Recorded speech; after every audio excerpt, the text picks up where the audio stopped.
creating content is a spiritual act. And the reason that me and you keep stopping is because we keep doubting that faith that we're supposed to have in our journey in life. Hey party people, so I wanted to make this video today, not overproduce it, just get right into the message. You know how when you really want to say something and something is on your heart and it's on your mind and you're kind of racing to get it out? Like, that's how I feel, but I'm trying to slow it down to get this message out. So also, if you're anything like me, you consume a lot of YouTube. I would say that YouTube is my favorite social media platform, even if I'm not producing content on it. I watch YouTube videos when I'm driving in the car. I really don't listen to music like that. I like to listen to people talk and take in information. With all that being said, there's this wave of big creators that I follow, either taking a break, experiencing burnout, or altogether just quitting the YouTube platform. And for someone like me who is now at the point where I want to start YouTube again, it can be discouraging. But I wanted to come on here and talk to you guys, also to encourage myself. I realized that one of my gifts is encouragement. And it is one of those gifts where you can't necessarily monetize it. And we have gotten to the point in society where it's like every gift or everything that's special about you should be monetized. And I realized that I don't have to monetize it, but you know, I guess if I'm encouraging on YouTube, it's monetized, whatever. But I realized that that's my gifting, is to be like a friend to people, encourage them in those areas where they have doubt.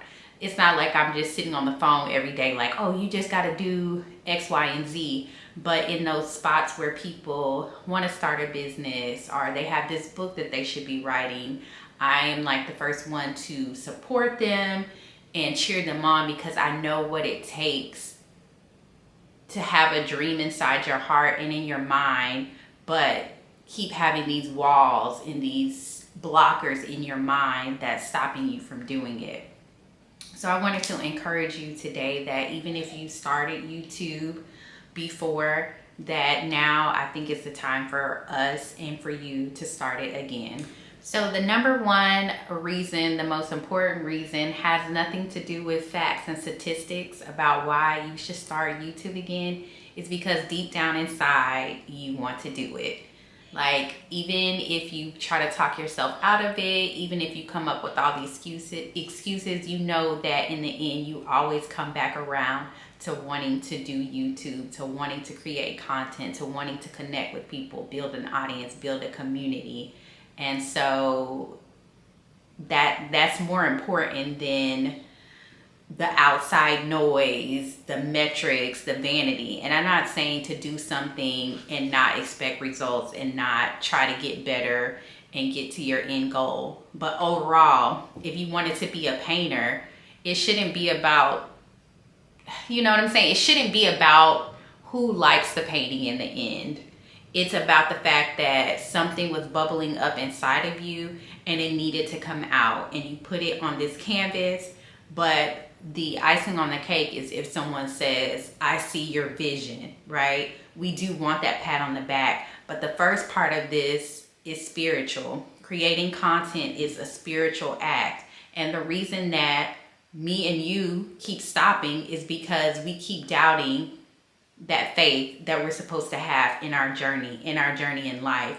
We keep doubting any little mistake that comes up and using it as a sign to say that you're not worthy, that you're not supposed to do this thing, but it's not correct, and we can't continue to listen to it. So this journey has to be more about your passion than it can be about fame, and than it can be about money. It has to be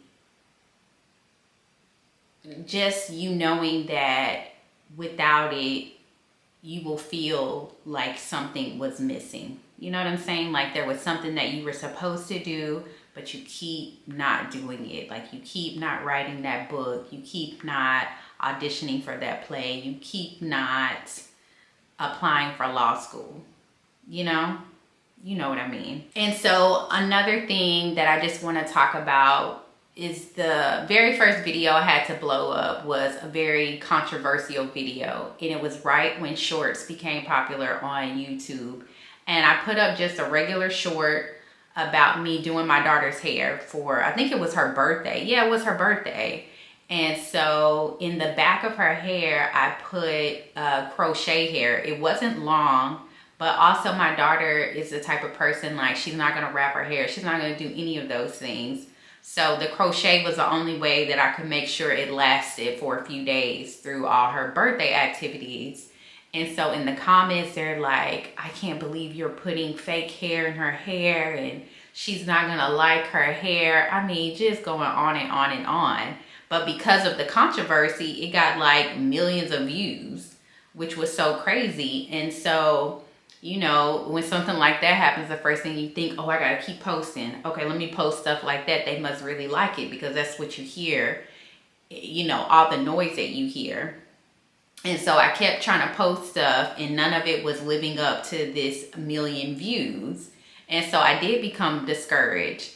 And the reason I'm telling you that story is because we can't get sidetracked off of our trend or our purpose or our why.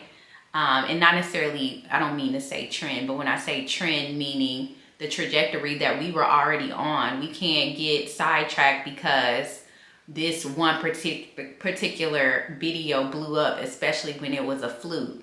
And obviously we have to look at the numbers. We obviously have to cater to our audience.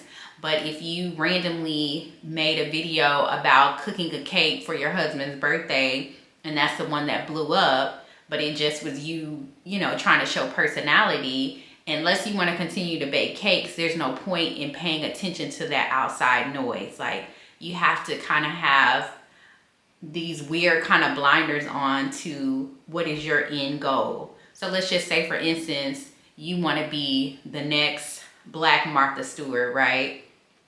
So then you already know that that's my end goal. I'm using YouTube as my end goal, right? So yes, of course, I'm looking at the numbers. I'm looking where people kind of have interest, but I'm going to create a video where I'm sewing. I'm going to create a video where I'm cooking. I'm going to create a video where I'm gardening. I think those are all the things that Martha Stewart does.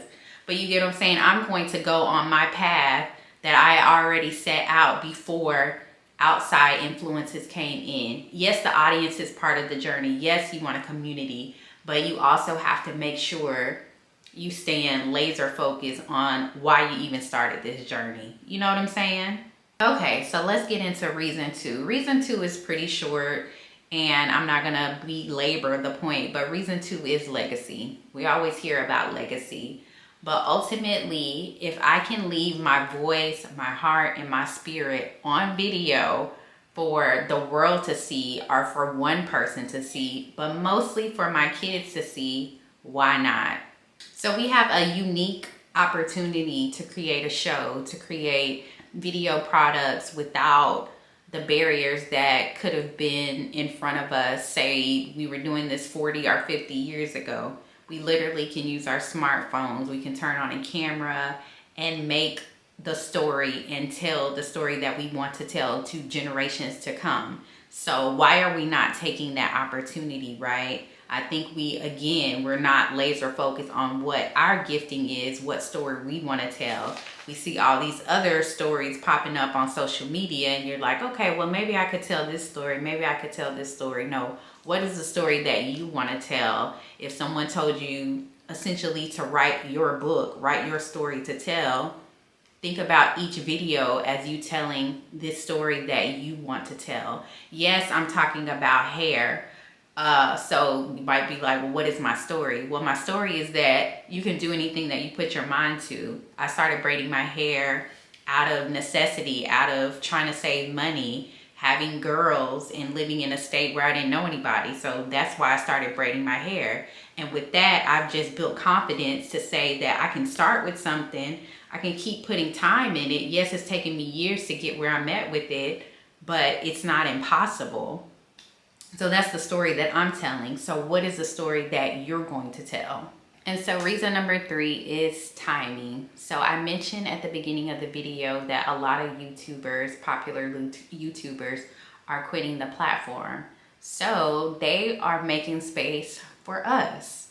And while you might feel like, okay, is YouTube dying? What is the next wave? You can't even think about it like that. Again, you just have to be laser focused on why you're starting the journey. I did my very first YouTube video 8 years ago, and it's still one of the, like, my longer form videos that has the most watch time on it. And I think about if I wouldn't have had these like ebbs and flows, these peaks and valleys, and if I would have just stuck with the content, where I would be right now.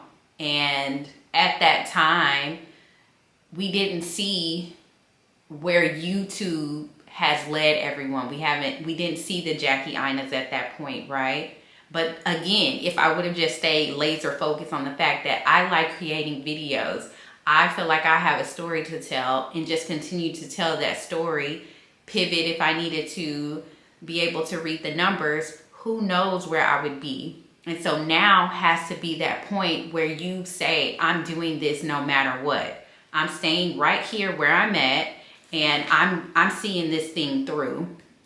The hard parts, the hard days, the highs and the lows. I'm seeing this thing through. I'm not saying make yourself go crazy or anything, but you get what I'm saying. You have to be decided that this is what I'm working towards, and nothing is going to stop me from getting to my end goal. I know we hear a lot of talk about YouTube being saturated, content creation being saturated, but the truth of the matter is, without even looking at figures, content creation is not going anywhere, no matter how annoyed you are with it. And so even if YouTube were to leave tomorrow, you still have built a skill set, and you still have built a muscle by getting on camera, by digging deeper into your passion, putting your passion on camera. The best thing about putting your passion on camera, let's just say you bake cakes. I'm gonna keep going back to this cake example. But if you bake cakes, you're going to continue to work even harder to bake those cakes, because as you're testing and baking, you know that, hey, Ashley asked me the other day, if I put this much flour in there, is it going to mess up the cake? So you have Ashley in your head, like, okay, let me try it out so I can have an answer for Ashley. I can solve Ashley's problem, and then I can solve Kate's problem, and then I can solve Karen's problem, and so on and so forth. So while you may not get necessarily the money that you wanted, or the fame, or the attention that you were seeking when you started this journey, you also have to think about the personal development that goes into it. But it starts with you telling your actual story and not just chasing a bag. Because when you tell your story, you just get deeper into your story. You write more pages, you add more chapters to your book. And honestly, if you really think about it, it's not that many big YouTubers that everyone knows that are household names. So there's still time for that person to exist. If it's for you, it's for you. You know, and I'm not saying honestly that it is for everyone. I'm not trying to sell this dream, because I'm not monetized on YouTube. My views are up and down. But as soon as I started again back on September 8th. Like, I already have numbers of growth, right? I'm getting followers. I have 100 new followers within a month, just from posting. So even though I am starting again semi from scratch, nothing is lost. So don't beat yourself up about me and you continuing to stop and go and stop and go, because now we're on go. We are on go from this point on. No more excuses. Me and my friend had this conversation. No more excuses. No, I'm not, a fan of the economy and the way it's ran, but this is a system that we live under, and we got to leave something for our children. We have to leave a legacy. It's time. And the very last reason is a little bit boring, but honestly, it's the truth. You only get better at something with time and with practice. So while I have stopped a million times, each time I come back, I do have a little bit of muscle I gained from turning on the camera. Which lights am I going to use? How to edit, I cut down my editing time because for the most part, I can kind of get the videos together. So you're only going to get better at something that you consistently do. So we have already decided that we're going to be on YouTube. We have already decided we're going to make YouTube videos and we're going to take this serious. So, this is it. And so I'm going to read to you what I wrote earlier because, like I said, this video was just bubbling up inside of me. So I wrote that we are going to read the data. We are going to make better thumbnails. We're going to test out titles.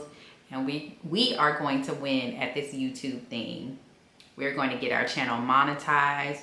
We are going to get paid to be ourselves and share that with the world no matter what it takes. So I'm going to end there because I'm not going to ramble because I can do it if you want me to. But I'm just going to end with a phrase that I learned in elementary school. If you've seen any of my past videos, I've said it in some of them. But the phrase is good, better, best. Never let it rest until your good is your better and your better is your best. We got this.